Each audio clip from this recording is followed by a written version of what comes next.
I'm the nostalgia critic. I remember it so you don't have to. I've made no secret that one of my favorite stories of all time is A Christmas Carol. But weirdly, there's not a definitive film version. Everybody has one they like the most, but there's no Judy Garland, Wizard of Oz, or Bela Lugosi, Dracula. That one gold standard that everybody thinks about when you mention it. But make no mistake, everybody has tried. Many of us feel like we can recite these lines in our sleep, we've heard them so many times. For me, the story is so good I can watch a bad adaptation and still get something out of it. I think the idea is that clever and powerful. And one that sadly gets shit on quite a bit, even if it is a little justifiable, is Robert Zemeckis'.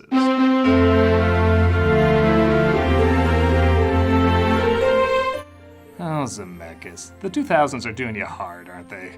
With his over-reliance on CG effects to a point where he created a motion capture studio thinking this was the future of film. You can't blame him for being excited about what he thought was a new way of storytelling. But while 3D animation has found a groove that audiences like, while still leaving room to experiment that artists like, Zemeckis kept his one style that was becoming very dated very fast. Christmas Carol was the last of these films he directed, and everybody was ready to hate it. It looked like every other Christmas Carol that had been done before it, just with Beowulf graffitied all over it. With Jim Carrey in the lead role, the advertising was trying to be as over the top and literally in your face as it could be. The ghosts of Christmas past, present, and future. And while yes, there are some moments like that, the film does actually have some subtleties, clever ideas, and even a few of my favorite moments in any Christmas Carol. In fact, the surprising problem wasn't how goofy and lighthearted it was, but rather how relentlessly dark it was. Almost like Zemeckis knew people thought it was going to be silly, so he borrowed a few pages from Hellraiser's script. I of course love a dark as hell Christmas Carol, but it needs to balance out and actually have me appreciate, Christmas. While it's very clear and balanced mucks that up along with some other seemingly obvious problems, I will admit I do kind of have a soft spot for it. That's the word, yeah, sure, well, we'll go with that. It doesn't all work in the end, but the scenes that do, I think, are worth checking out for any Christmas Carol stan like myself. So, let's take a closer look. This is Robert Zemeckis' 2009's Robert Zemeckis' A Christmas Carol. Well, the film wants to throw you in hell right away. This opening of Marley dead and this creepy as shit Undertaker asking for a tip is enough to make anyone say fa la la la la la la la. And knowing some of the awkward animation in this, maybe he was supposed to look cute, I don't know. Making up the debt by taking the coins off Marley's eyes is a nice twisted touch, as the film almost says, alright, Christmas. We gotta work in some of that imagery here before we focus on environment on par with a dirty coffin. Merry Christmas, Uncle. Humbug. Years pass and we see Scrooge, played like I said before by Jim Carrey, talking to his nephew Fred, played by Colin Firth. What reason have you to be merry? You're poor enough. What right have you to be so dismal? You're rich enough. So Carrey is alright as Scrooge. For as cartoony as both his design and the advertising was, I like he is nowhere near the most over-the-top Scrooge I've seen. Finney, Grammer, even sometimes Kane I associate as being more over-the-top than Carrey. He's actually much more reserved than you would imagine in this role. Okay, I'm not gonna say subtle, but for all the flashy camera work and whooshing through whatever to show off, these opening scenes can just rely on the acting alone. I were to dock you £0.50 for it, you'd think yourself ill-used. Yet you don't think me ill-used when I pay a day's wages for no work. The issue is, Carrey is surrounded by actors who would make a much better Scrooge. Colin Firth, Gary Oldman, even Bob Hoskins. Oh my god, imagine Bob Hoskins as Scrooge. Okay, he's not the right age or weight, but I don't know, do what they did with Carrey with him, change the image. Isn't that the whole idea of this animation? Because when these guys are acting, they're doing just that, acting. Carrey has to act, do an old man voice, and a British accent. Which again is okay, but it's just another filter he has to work through, on top of this half-real, half-not animation filter. Again, he's really not bad, but it is distracting when his entire supporting cast is much easier to find believable. Good afternoon. I want nothing from you. I ask nothing of you. Why can't we be friends? Good afternoon. Truth be told, I would have thought he'd be a better Bob Cratchit. I honestly think he could have knocked that role out of the park. Just imagine the Majestic, but not painfully trying for an Oscar. Don't be cross, Uncle. What else can I be when I live in such a world of fools as this? And yeah, I've talked about rotoscope and motion capture animation a lot in this series. It's honestly hard to remember what I've said without repeating myself. All I'll say this time around is, I think it looks better when it's hand-drawn. Because that's taking the complexities of human movement and reducing it down to a line. How much of a human being can you capture with something as simple as a drawn line? It's interesting to experiment with and look at. This is trying to take all the complex movement, lighting, and textures of real life and make it look like the complex movement, lighting, and textures of real life. I don't know, I think I would have liked it better if they did it more like a painting. That would have been something a lot newer and challenged the eye much more.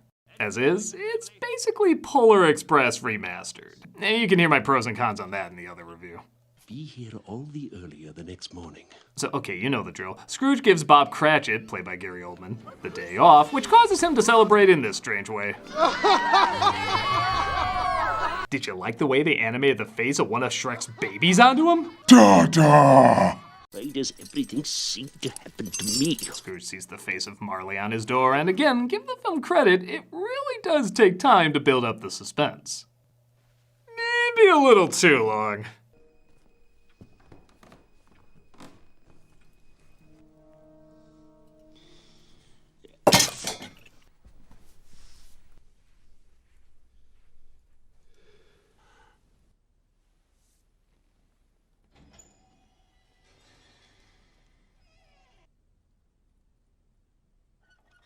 Must go faster. Yeah, maybe if this wasn't the most popular thing ever written, I'd be more on the edge of my seat, but I think most people know what's coming. It's all still a house. Jacob Marley enters the room, also played by Gary Oldman. And yeah, I'll just say it, I really don't think this scene works. I don't feel a connection between him and Scrooge like they were old business partners. He's not really scary because of scenes of him spitting and whatever the hell this is. Mankind was my business. He just took one of the film's most famous lines and turned it into a silly side joke. And the laughs just keep on coming. The definitive version, everybody. My business. Jesus, Goofy had more class. What do you want with me? The only thing I was kinda digging was he didn't look at him at first, which gave an otherworldly feel that was kinda creative and welcomingly uncomfortable. But then he looks right at him the rest of the time, so I guess that's ruined. Can you see him or not? Carrie gets a cute laugh here and there. You will be halted by 3 spins. I'd rather not. And they legit make these other ghosts outside pretty unsettling. They legit gotta jump out at me in the theater. But we get back to our Uncanny Valley Museum pretty fast when Carrie plays the ghost of Christmas Past. A solitary child, neglected by his friends. Okay, good things first. This design is unique. Literally making him a candle is crazy clever. Carrie playing all the ghosts, I also think is really smart. They reflect different time periods of Scrooge, so making them look like Scrooge does actually match up. Why other actors play other roles, I have no clue, but I thought this was a good choice. The execution, though, good God! Would you so soon put out with your worldly hands the light Of hell! He sounds like asthmatic Lucky Charms, looks like Hades let his hair grow too long, and does a dance. I have no idea why, they just take time to show he can do a little dance. Turn to the left, turn to the right. 4 clicks this time. Bear but a touch of my hand there. If you get an erection that lasts more than 4 hours, you're welcome. Takes him back to when he was a little boy, and yes, when this movie wants to look beautiful, it can be exactly that. Just ignore American Psycho as the flame from Animaniacs, that's quite pretty. Let's go on. One of the best moments in A Christmas Carol for me? I love him alone in this classroom singing.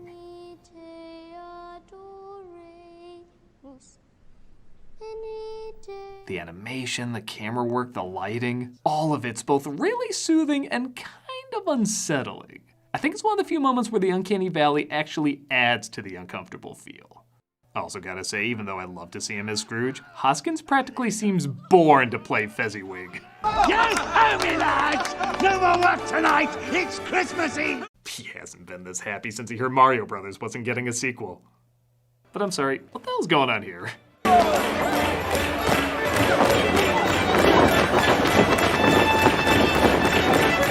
Were they like, well, Mr. Toad played him in the other Disney version, so let's have him hop around like a frog freshly castrated. What are the rules of this world? He meets up with... I just realized I don't think they ever give her name in this version. And even though the romance between them is usually rushed in the story, this one still flies by too quick. Again, even Daisy at least gets a line in the Mickey one. Which, wait a minute, I just realized she's gonna date his nephew after him? Damn, bitch, that's vengeance. Another idol has replaced me. It does lead to this nice touch with the candle I'll admit I missed before, and arguably my favorite over-the-top Scrooge read. Carrey's been okay as Scrooge, but something about the way he says this line just cracks me up. When it was made, you were another man. I was a Boy! I was a boy! Maybe in rehearsals that sounded chilling, but in the film, it sounds like Count Olaf showing off for his acting troupe. I was a Boy! Imagine my surprise! Scrooge sees all of the faces of his past in the ghost, which I think works better written than visually. And he tries putting him out with his cap, but gets launched into the air. A little silly, but again compared to the advertising where he shouts, "Humbug!"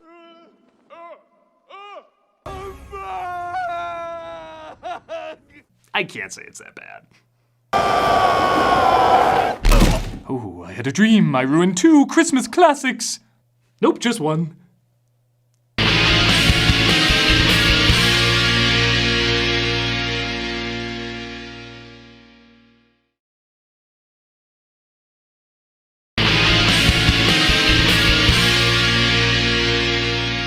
Scrooge is approached by the ghost of Christmas Present, who's pretty much Fat Bastard and Jesus on nitrous oxide.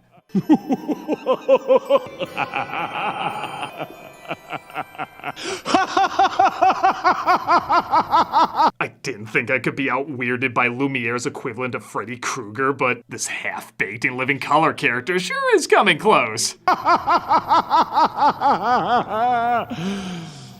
Oh.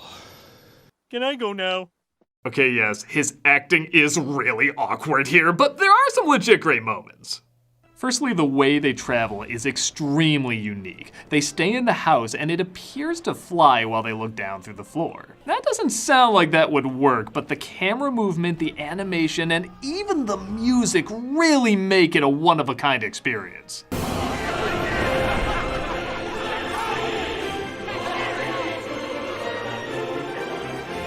Another one of my favorite all-time Christmas Carol moments was experiencing this in IMAX and 3D. I'm really not kidding when I say it looked phenomenal. If they ever re-released it that way again, I'd see it opening night. The moment really was that good. When it's a dramatic moment, Carrey does this character okay. Their deeds of ill will and selfishness at our day charge their doings to them, not us.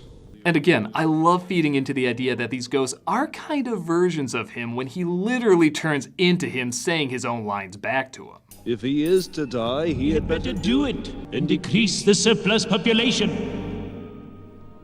Everything else is pretty by the numbers. The Cratchits are poor but happy, Tiny Tim looks sickly but hopeful, and everyone at Fred's party makes fun of Scrooge. They're not bad scenes, they're just what we've seen in a million other versions. But here's something new that's pretty insane. The ghost starts to fade and he shows Scrooge the forgotten children of man, ignorance and want. Okay, that's in the original, but it is not in this crazy-ass way. Are there no prisons? Are there no workhouses? This is a scene from Krampus, or a horror film parody of A Christmas Carol.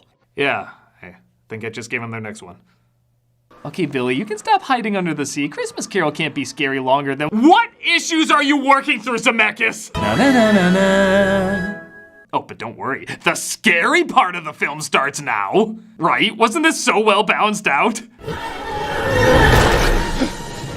Carrey plays the third ghost as well, which is kind of pointless seeing how he's just a shadow, but whatever, it's not a big deal. But as I know a lot of critics have pointed out, we get a totally pointless action sequence. He suddenly starts chasing him for a good long while just to show off some flashy effects that now look like a Christmas version of Dead by Daylight. This goes on for 5 minutes, and none of it is needed at all. You literally could cut it and miss nothing. Watch. The night is waning fast. It's precious time to me. Lead on, spirit.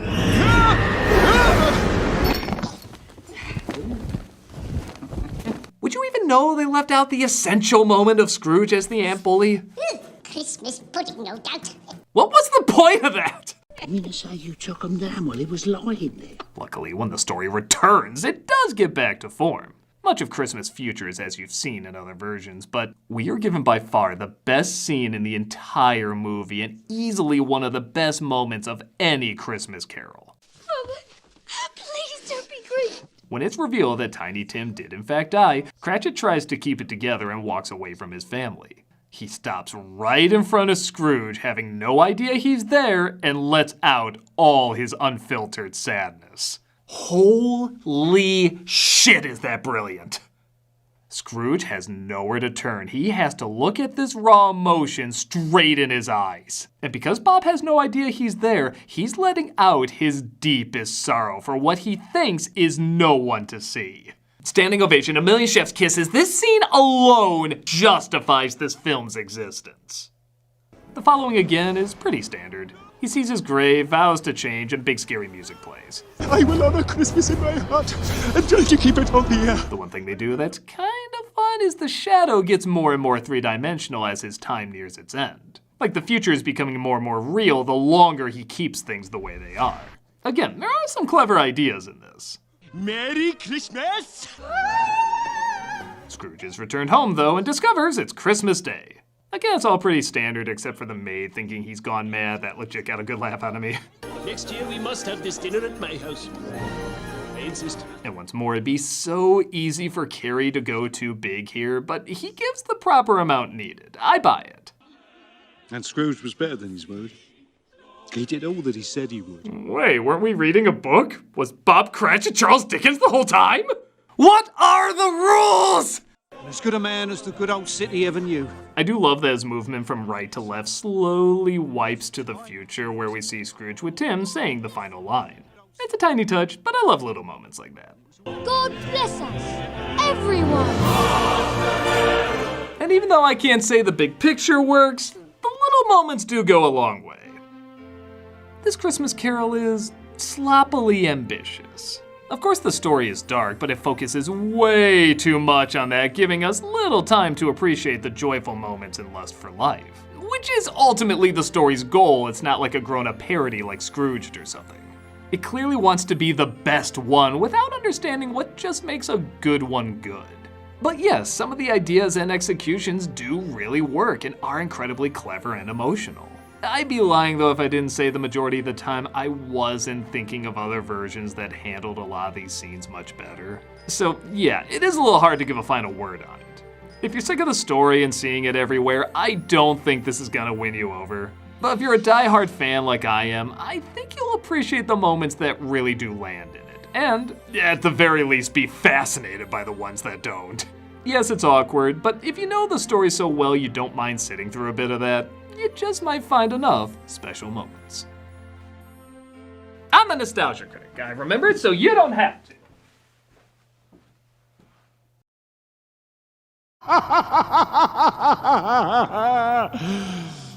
Oh.